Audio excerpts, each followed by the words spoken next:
Before I begin, what I want to speak about today is a continuation of what we did last time, namely Tevilat Kelim, immersion of utensils in a mikveh. But before we come to that, let me ask you if you have any questions of a halachic nature you wish to deal with. Any questions? None. Okay. Let me get the material on the screen. I know how to do this. Share screen. Nothing happens. Here it is. What we learned last time was that any utensil is made out of metal, that's minat Torah, or anything made out of glass, utensils made out of glass, that's midrabanan, which are intended to come in contact with the food when the food is ready to eat. Those utensils require immersion in the mikveh when they were previously owned by a non-Jew, like the shopkeeper, uh, Jewish factory where it was manufactured is not Jewish, and now now the utensil has come into Jewish possession. And it has nothing to do with hot or cold. Doesn't matter whether the utensil is going to be used with hot food or cold food, as long as it's intended to come in contact with the food when the food is ready to eat, it requires immersion in the mikveh. I'll give you two examples, and you'll understand how to apply this rule right away. Think for a moment about a metal corkscrew. A metal corkscrew might indeed come in contact with the wine, maybe, maybe not, but it's not intended to come in contact with the wine. If it happens, it's only incidental or accidental. The corkscrew requires no immersion in the mikveh. Similarly, a can opener, a tin opener, nowadays they're not so common because nowadays they have a pop top openings for tins, for cans. But in the old days, where you had to open the tin, when you had to open the can all the way around, well, in those days, of course, it's quite possible, likely, that the can opener, the tin opener, would come in contact with the food inside the tin. That's not what it's intended for. Even though it's made of metal, no obligation of immersion. Okay, at this point, I want to turn our attention to electrical apparatus, electrical kettles, mixers, microwave ovens, toasters, all of it. Let's first begin with the opinion of the Igrot Moshe, Rav Moshe Feinstein. Im hem kelim she'ein notnim alehem hama'achal atzmo. If the food does not actually touch the utensil, ela kedera aheret sheyesh ba hama'achal litbashel. If you have an insert, a pot, which is inserted into the electrical apparatus, for example, a slow cooker, which has an insert and the food touches only the insert and is not intended to touch the rest of the apparatus, ein sarich tevila ela ota kedera sheba machal, only the insert requires immersion in the mikveh and not the rest of the slow cooker, not the rest of the crock pot, not the rest of the electrical apparatus. So if the part which is intended to come in contact with the food is removable, then only that requires immersion. For example, in a microwave oven, they typically have a glass dish that rotates. You might put food directly on the glass dish.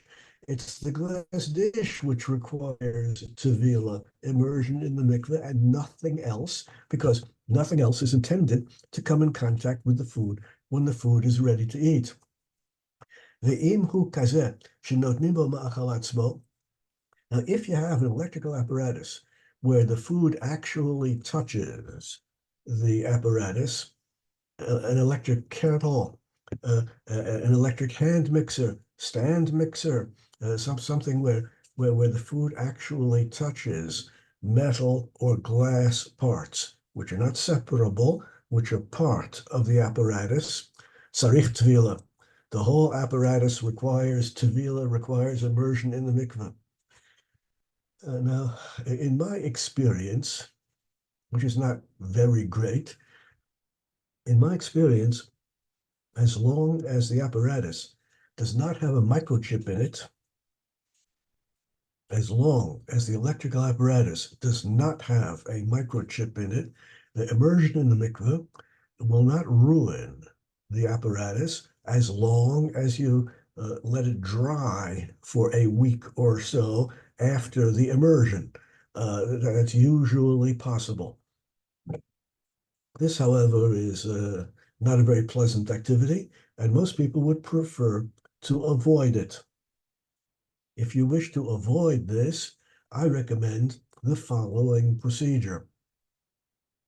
If the electrical apparatus can be dismantled, can be taken apart, so that it will become useless and requires reassembly, then if you or a Jewish repair person reassembles it, now the utensil has been made by a Jewish person, by you, or by a Jewish repair person, and the utensil is exempt from immersion in the mikveh. Now, in order for this to work, the Gemara distinguishes between two cases. Back in those days, everyone wore sandals. Well, nowadays people also wear sandals, but the sandals were designed a little bit differently in those days.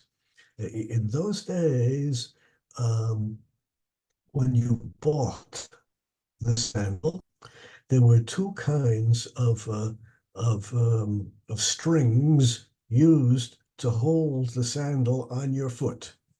Number one, there were the strings which are attached to the sandal itself, and then there was the shoelace, which is threaded through those loops, and you tighten them to hold the sandal on your foot.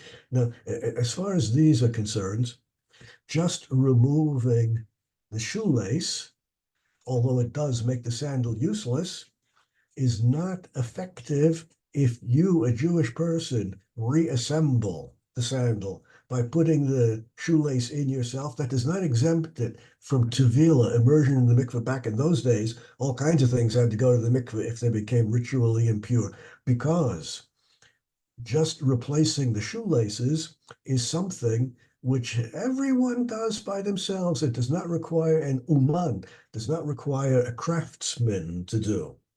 If, however, the loops break off and have to be fixed, that requires a sandlar, a professional craftsman, and therefore that kind of repair will exempt the sandal from immersion. And similarly, with electrical apparatus for cooking, if it's dismantled, taken apart in a way that a craftsman, a repair person has to put it together. Well, you might be skilled in repairs yourself, but it's not the kind of reassembly that anyone can do by himself, that anyone can do by herself. There has to be some difficulty in the reassembly in order for that to count. Aval, kevan shekli kazeh oseh shnei dvarim, the electrical apparatus has two purposes. Lamata, typically on the bottom, hu makom shemunach ha'ma'achal.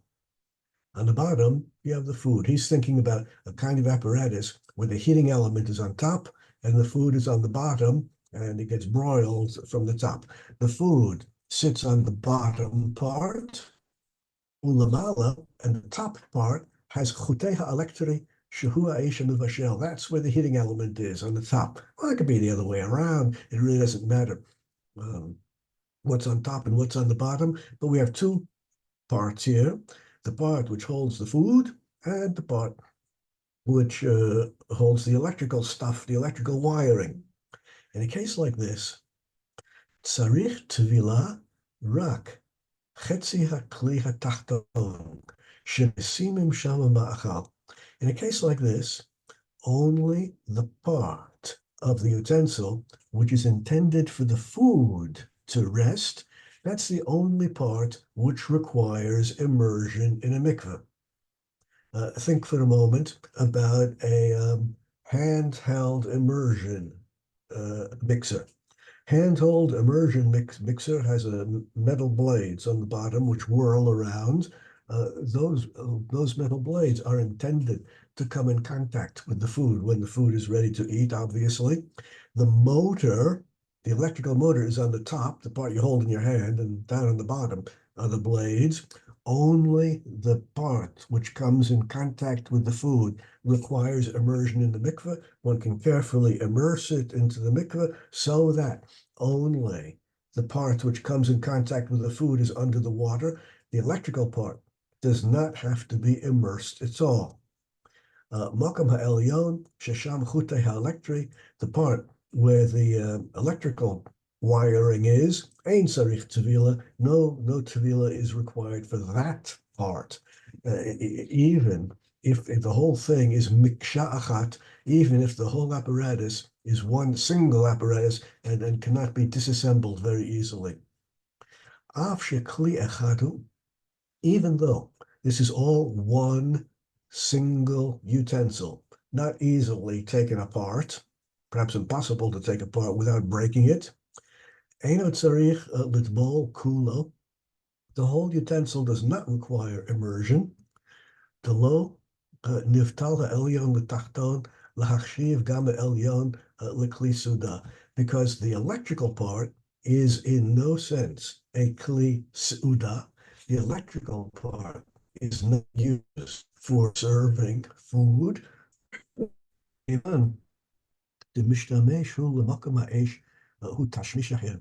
have two separate purposes. The blades on the bottom are intended to process the food until the food is ready to eat.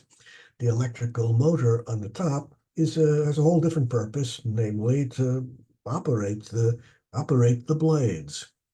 And inyan tashmishan clay shnei kelim mechubarim. It follows that the two parts have the status of being two separate utensils, which happen to be attached in a way that's hard to separate them, perhaps impossible to separate them.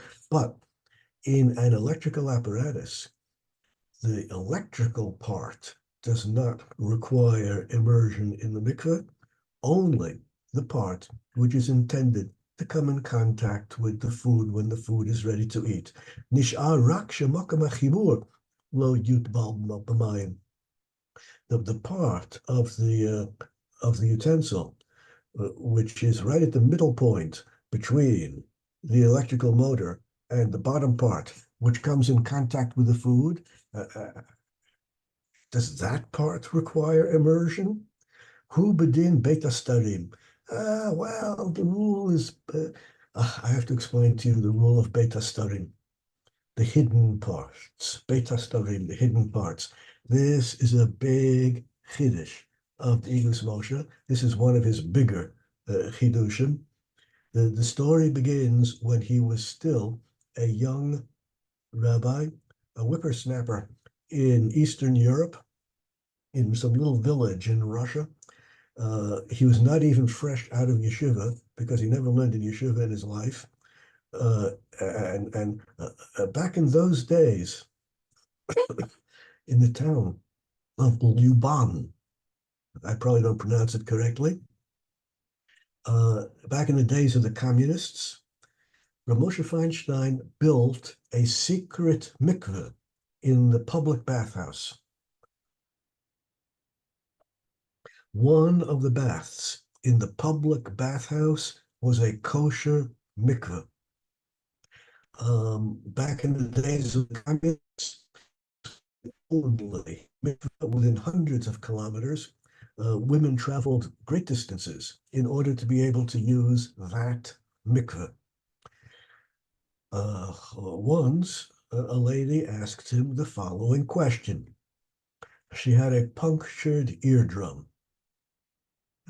Nowadays, punctured eardrums are not so serious. Uh, they're still serious, but one of the problems with a punctured eardrum, usually the eardrum heals by itself, but one of the problems with a punctured eardrum is that while it is healing, you have to be very careful not to let the ear get wet, because if the ear gets wet, there's almost surely some bacteria mixed in with the water. Chaydakim are all over the place. And if that bacteria gets into the middle ear, it can grow there and give you a very serious infection. But back in those days, such infections were typically fatal. Nowadays, they can be treated with antibiotics, but they're still very serious infections. So this lady had a puncture in the eardrum, and the doctor told her you're not allowed to get the ear wet. So she asked, her date for going to the mikveh arrived, and she asked Rav Moshe Feinstein, this young rabbi, in his first rabbinical post, she asked him, what can I do? How can I go to the mikveh? How can I immerse myself in the mikveh? I'm not allowed to get my ear wet. Well, Rav Moshe Feinstein was mechadesh chidush gadol. He had a new idea that he presented. The idea is as follows. Uh, the whole body, or in this case, the cooking utensil, the whole thing, which has to go into the mikveh, divides into two parts. They're the external parts and the internal parts. In the external parts, the water, the water of the mikveh must actually touch every external surface simultaneously. Internal parts of the body, Beit Hastarim, the hidden parts, the internal parts of the body, do not require that the mikveh water actually touch there, but it must be possible for the mikveh water to touch there. For example, you don't require the water of the mikveh to go into your mouth, but it has to be possible. If you would open your mouth under the mikveh water, the water would go in. We need the efsharut, the possibility of bi'at hamayim, of the mikveh water coming there for internal parts of the body. It doesn't actually have to get there, but it has to be possible. And therefore, the Igros Moshe distinguished between two kinds of chatzitza, two kinds of things stuck onto the body, which prevent the water from coming to the point which something is stuck there. He gave the following example. Imagine that you have a coin on your hand, and you go, you're just sitting here, a coin, it could fall off, but you're balancing it carefully. You go under the mikveh water with a coin in your hand. No good, because the water will not go under the coin, and you will not have simultaneous contact with the water in every part of your body. Now, what happens, he asks, if you have a coin on your tongue when you go into the mikveh? If you have a coin on your tongue, we do not require that the mikveh water touch your tongue, but it has to be possible for the mikveh water to touch the tongue. And therefore, a coin there on your tongue, which could fall off, well, it's possible that the coin will fall off. It's possible for the mikveh water to get there if you would open your mouth, which you don't have to do. The immersion is fine if the coin is balanced on the tongue. What if the coin is glued onto the tongue? If it's glued onto the tongue, then it's impossible for the water to get there, and the immersion in the mikveh is possible. So in Beit Hastarim, in internal parts of the body, a chatzitza, something which will block the water from touching that part of the body, if the chatzitza is glued in position, no good. The immersion is invalid. If the chatzitza is only sitting there and could move, and therefore it's potentially possible for the water to reach that internal part of the body, then all is well, and the immersion is valid. Since we're talking about an internal part of the ear, he recommended to the lady to take some cotton wool, put some Vaseline on it, stick it into the ear. It's not glued in there. It could fall off. Immerse herself carefully in the mikveh, and all is well. True, the water didn't get in there underneath the Vaseline and the cotton wool, but it could have if the cotton fell out of the ear, which is possible. It's not glued in position. All is well. Well, when Reb Moshe Feinstein told this lady how to go to the mikveh, she mentioned to a number of other rabbanim in Eastern Europe in those days what the young Reb Moshe Feinstein had told her. And a storm of protest rose up against the Igros Moshe. A storm of protest. All the big names, all the great rabbis of Eastern Europe rose up as one and attacked this young rabbi that no one had ever heard of, this Moshe Feinstein, a young man in his first rabbinical position, as I said, not even fresh out of yeshiva because he never went to yeshiva in his life. They attacked him fiercely, saying, how dare he, Paskin, how dare he make such a weighty decision in Halacha, apparently in ignorance of the fact that this exact question had been discussed and in great detail by the rabbis of the current and previous generation. Decision, apparently in ignorance of what all the great rabbis of Europe had recently written on it, and instead he decided the case based on this new idea that he just invented, that there's a difference between a chatzitza glued in position and a chatzitza just sitting in position in Beit HaStarim, in internal parts of the body. The protests against him were immense. Let me just point out in passing that in my opinion, which is of course the only possible correct opinion, the published tshuva in which Reb Moshe Feinstein explains all of this appears in the first volume of the Igros Moshe.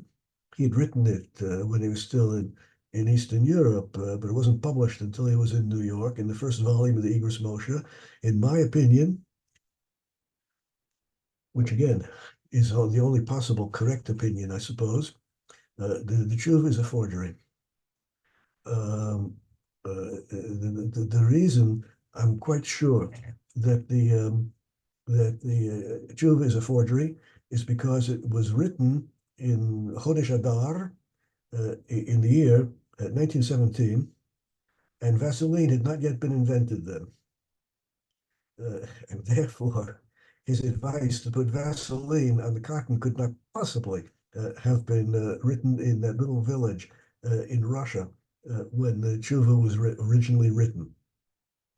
Although the tshuva is clearly a forgery, I know who forged it. It was forged by Rav Moshe Feinstein himself. He edited the first volume of the Igros Moshe himself. The first 7 volumes he edited by himself. He carefully chose all of the material and edited very carefully. So he's the one who introduced the Vaseline, even though that was not part of the original story. In any event, after the storm of protest arose against Reb Moshe Feinstein, after all of the elder rabbis of the generation rose up as one and attacked him, he wrote a follow-up tshuva, explaining darki b'halacha, my method in arriving at halachic conclusions, my decision-making method. He writes that he learned his halachic making, his decision-making process from his father, who had been a well-known rabbi in Eastern Europe, and his father learned it from the tradition of the Gra, the Gaon Vilna. The method is as follows. Whenever a question is presented to the Rav, the Rav must first find the principal sources in the Gemara and understand those sources, the Seichel Hayashar, with clear and reasonable understanding. Then the Rav has to study the principal Rishonim, the principal medieval authorities, Rashi, Rambam, Rashba, and make sure that his understanding of the principal Rishonim, the principal medieval authorities, is B'Seichel HaYashar, with straight and clear understanding. And then the Rav has to decide the issue. You learn the Gemara, you learn the principal Rishonim, and you decide. And if your decision happens to be at variance with some of the lesser known Rishonim, so be it. And if your decision happens to be at variance with some of the modern rabbis, so be it. The method is Gemara, B'Seichel HaYashar, clear understanding of the Gemara, principal Rishonim, the principal medieval authorities, Rashi, Rambam, Rashba, and so forth, B'Seichel HaYashar, with clear understanding, and then the Rav calls it as he sees it, and it's true, he was ignorant of what all of his generation and previous generation of rabbis had written about exactly this question, because he didn't care particularly what they had to say. And indeed, throughout Igros Moshe, which is a vast collection of material, it just goes on and on and on. In all of his hundreds and hundreds and hundreds and hundreds and hundreds of tshuvot, the only time that he will quote an Acharon, a great authority, the Chatam Sofer from the 18th century, the Mishnah Brura, the only time he will quote these modern authorities is when the questioner focused exactly on those sources. If the question was, do we have to follow the opinion of the Chatam Sofer? If the question was, do we have to follow the opinion of the Mishnah Brura on such and such a point? Well, then he opened up the Chatam Sofer, then he would open up the Mishnah Brura, see what he said, and he'd write his tshuva. But unless the questioner focused attention exactly on one of the great Acharonim, the opinions of the Acharonim were not of much interest to the Igros Moshe. Bottom line, according to him, the electrical apparatus does need immersion in the mikveh, but only the part which comes in contact with the food when the food is ready to eat, depending upon how the thing is oriented. That might be practical or it might be impractical to immerse it that way, but if it's possible to get just the part which comes in contact with the food into the mikveh, that is the way to go, according to the Igros Moshe. Let's go one step further.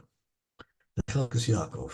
We have met the Chelkas Yaakov in the past, Rav Yaakov Breish, the last of the great Hasidic poskim in Europe after the Holocaust.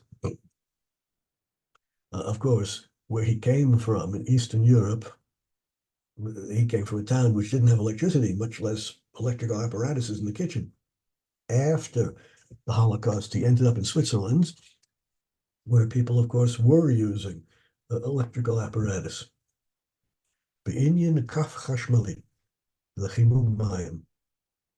He speaks about a kaf chashmalit, an immersion boiler, one of these little gadgets. You stick it into the cup of water, plug it into the wall, boils the water in the cup, and you can put in your tea or make your coffee or instant coffee or whatever you want. Uh, does that require immersion in mikveh? In my humble opinion, yesh heter baruch. It's clearly permissible. Lishtamesh b'kli, to use the immersion heater to boil water, af below tevila, without any immersion in the mikveh. Electrical apparatus does not require immersion in the mikveh. Lefia mivuah b'hagos yad Ephraim b'shem Shezin Shuv is Shev Yaakov.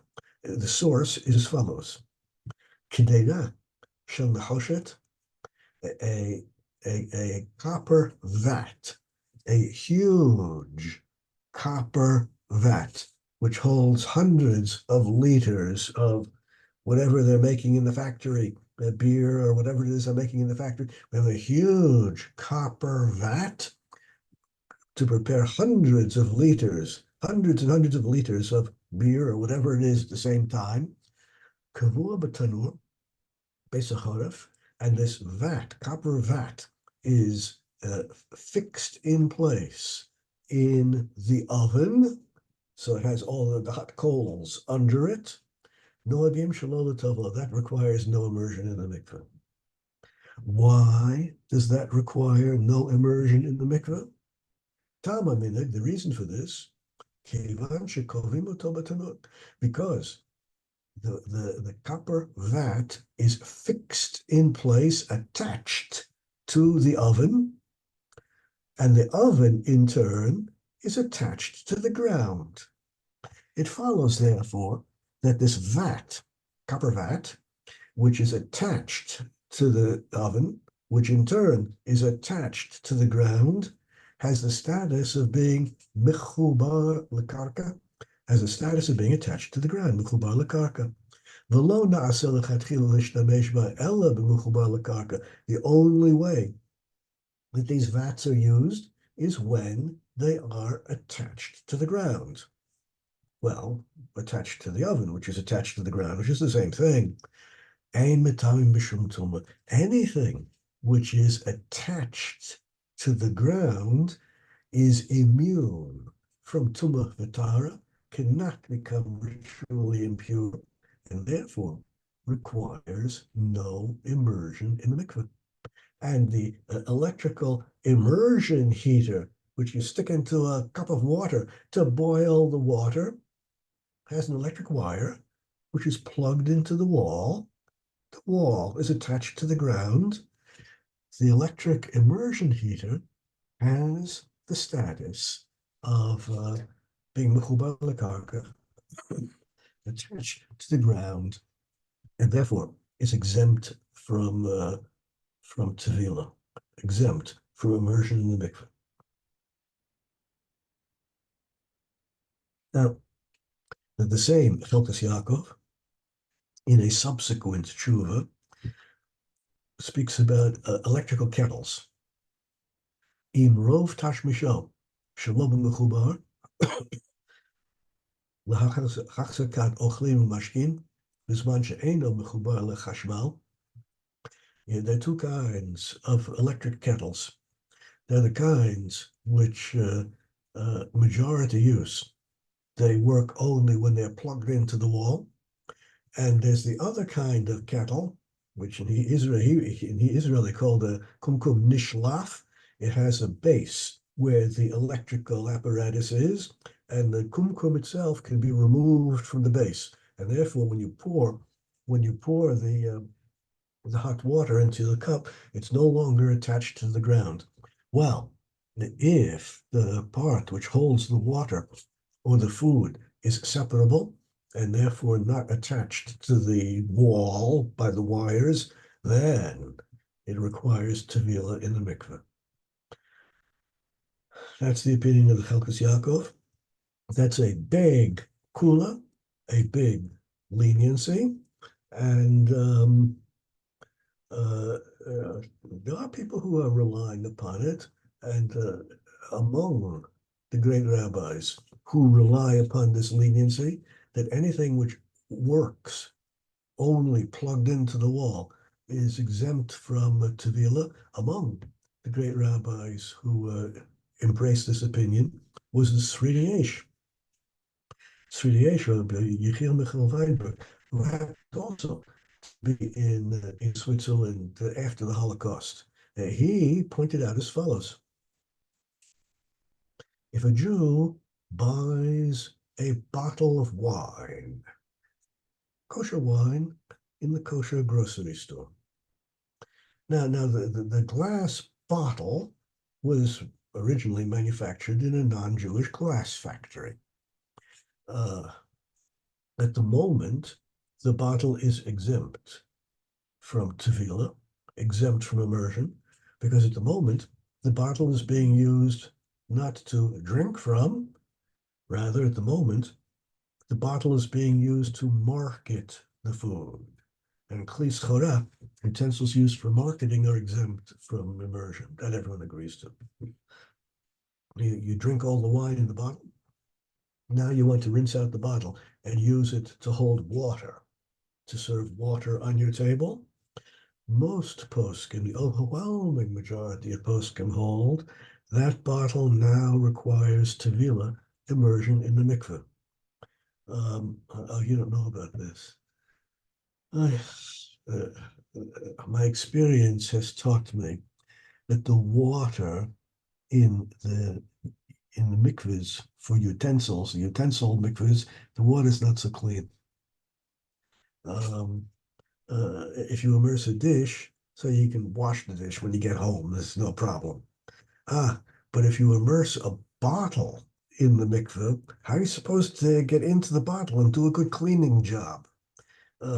It's not a happy situation when the water of the mikveh fills the bottle. And after all, the bottle requires contact with mikveh water on all surfaces, outside and inside. The solution to this problem is what the poskim call hashaka. Let's get that spelled on chat.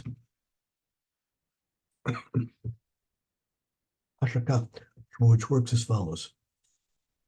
You take your bottle, fill it up with tap water, with water from the faucet, to the top. So it's absolutely full of water from the tap, from the faucet. Now you slowly immerse it into the mikveh water, and the moment the mikveh water begins to lap over the top, the mikveh water is now in contact with the water inside the bottle. The water inside the bottle now becomes mikveh water as well. And now the bottle is properly immersed. Remove it, spill out the water. And now vanishingly little mikveh water actually got into the bottle.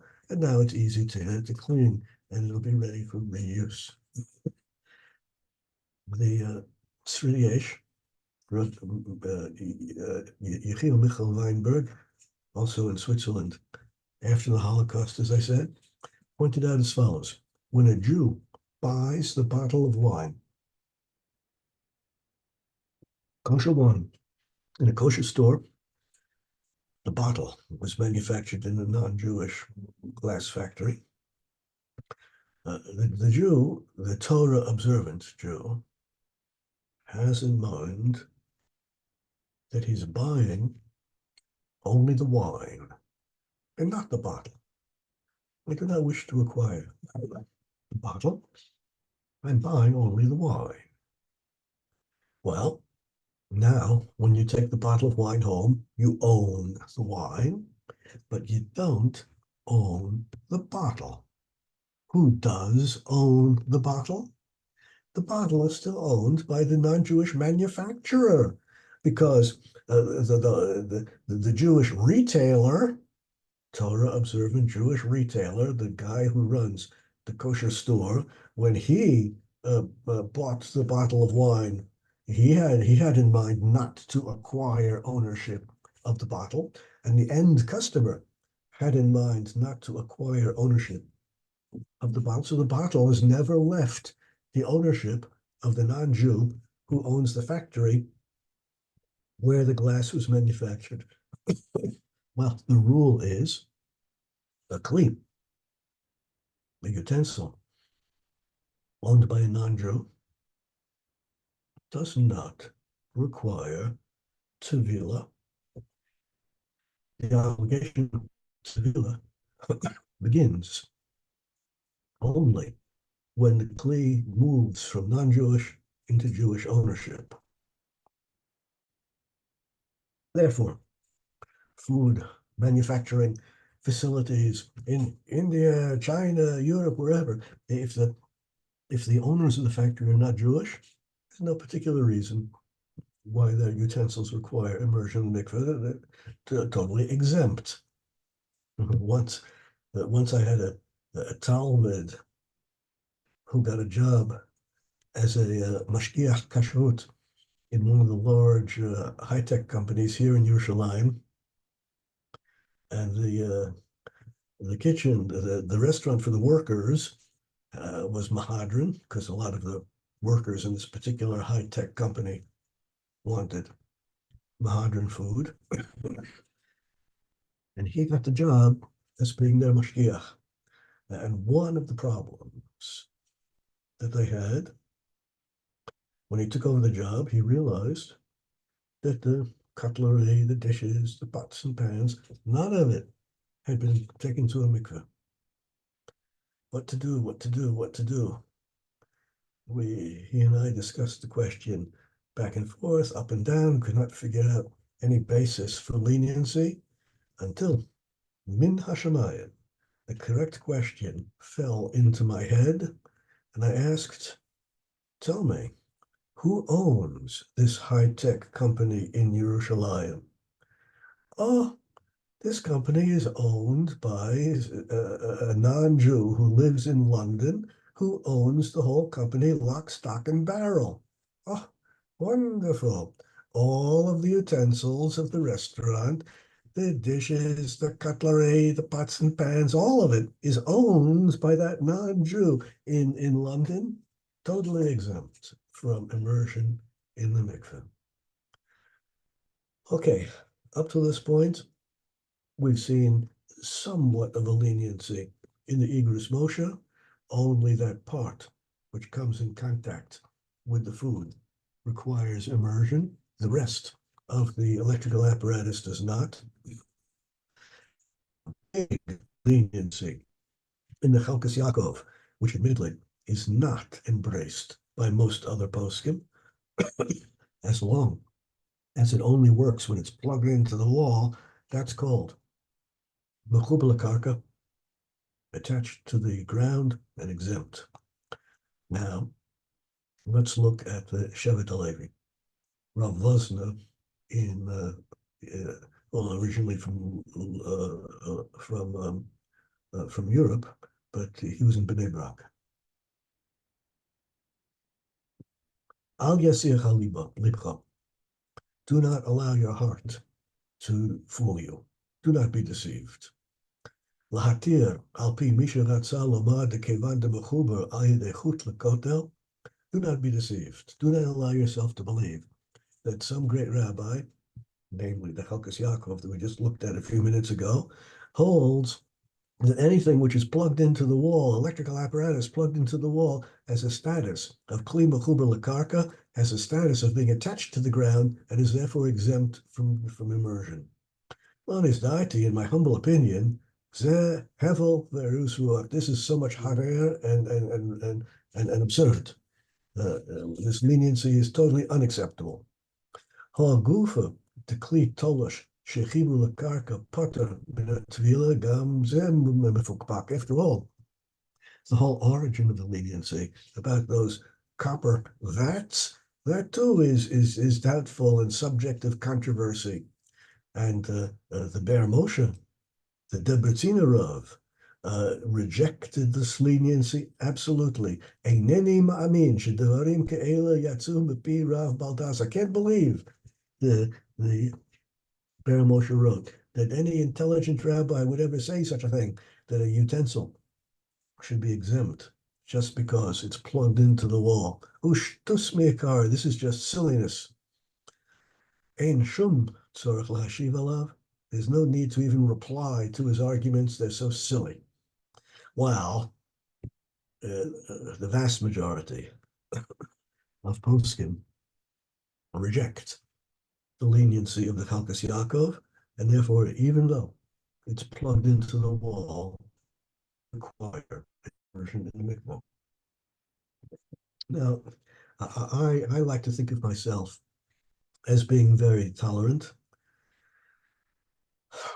and therefore, if I meet someone who tells me that he or she is relying upon this Chalkas Yaakov and not immersing the utensils in the mikveh because they are electrical and only work when they're plugged into the wall, and I am offered a cup of tea made with the water from that kettle, which was not immersed in the mikveh. What should I do? What should I do? What should I do? Well, I like to think of myself as being very tolerant, and therefore I would not object to drinking the tea. I would drink the tea or whatever the food is. My reasoning is as follows. Immersion of utensils in a mikveh is not, strictly speaking, a matter of kashrut. All of the poskim agree that if the utensil had not been immersed in the mikveh, the food which is cooked in the pan or the food which is served on the plate is still permitted. This is not, strictly speaking, a matter of kashrus. All the poskim agree that the obligation to immerse the utensil in the mikveh is an obligation that falls upon the owner, the Jewish owner of the utensil, after having acquired the utensil from a non-Jew. It's an obligation which falls on the owner of the utensil, not upon the person who is using the utensil. I'll give you the example of Reb Shlomo Carlebach. What about, Reb Shlomo Carlebach asks, what about a restaurant which does not immerse their utensils in the mikveh? Well, if I'm ordering a meal in a restaurant like that, Reb Shlomo Carlebach proposes, why don't I ask the owner or the manager of the restaurant, dear sir, you have failed to immerse your utensils in the mikveh. Please give the utensils to me.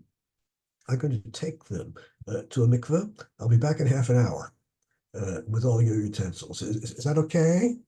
Well, it's hard to imagine that the owner or the manager of the restaurant would agree to this. It's simply not practical to immerse the utensils in a situation like this. And since the obligation, strictly speaking, falls upon the owner of the utensil after having acquired it from a non-Jew, the user of the utensil is exempt. Let's go one step further.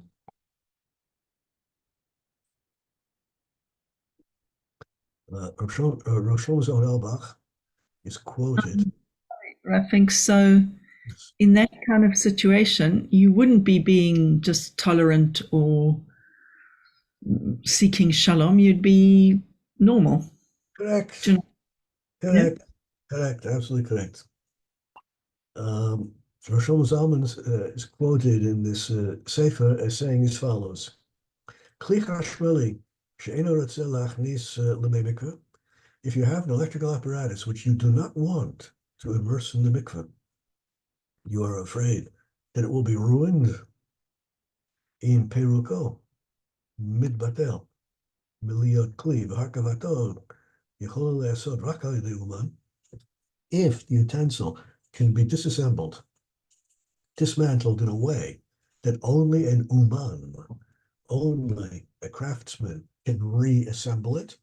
Maybe you have the skills of a craftsman, maybe you could do it, but it's not the sort of reassembly that anyone could do.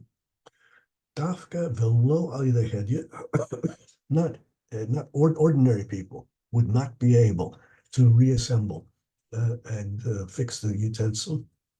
The simplest thing would be to bring it to a Jewish repairman, have the Jewish repairman disassemble it until it's useless, and reassemble it, and now it's made by a Jewish person and exempt from Tevila.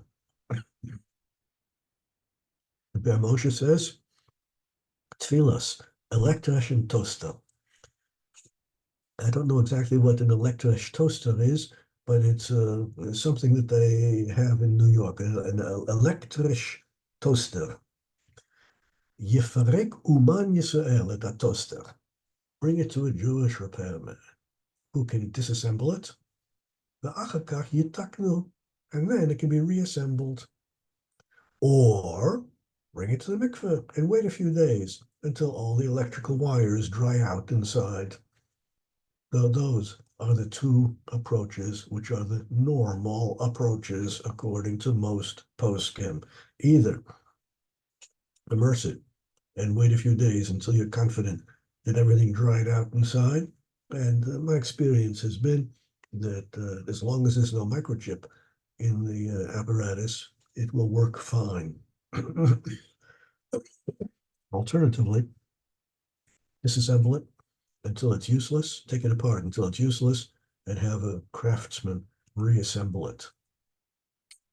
The Minchas Yitzchak, Dayan Weiss, who is the head of the Eda Haredit, call electric, anything electrical, call electric. She'iv shalad below, which is not immersible.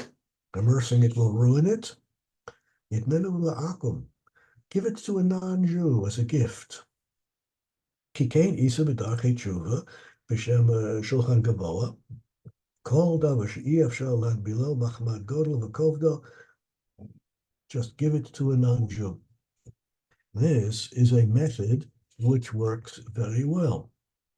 Give the utensil as a gift to a non-Jew with the understanding that you will borrow it forever. But it's now in the ownership of a non-Jew.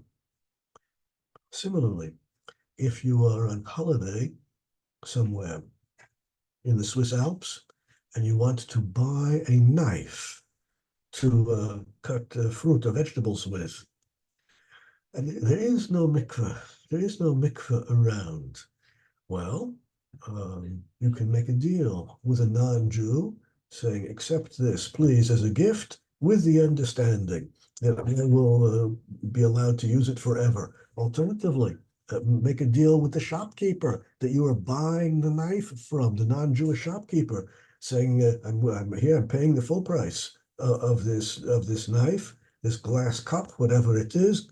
I'm paying the full price, but I want it to remain in your ownership, and I will use it forever. Well, this works perfectly well as an exemption from Tevila.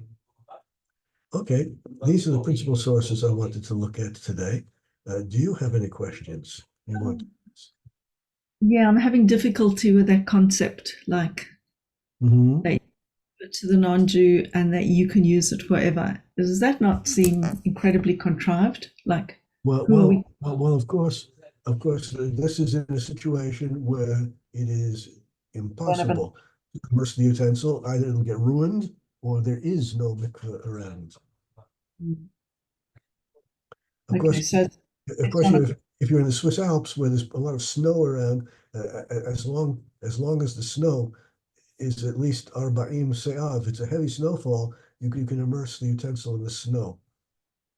okay, so that arrangement, assuming you can't, that arrangement is only really in a case of need, where there's no alternative.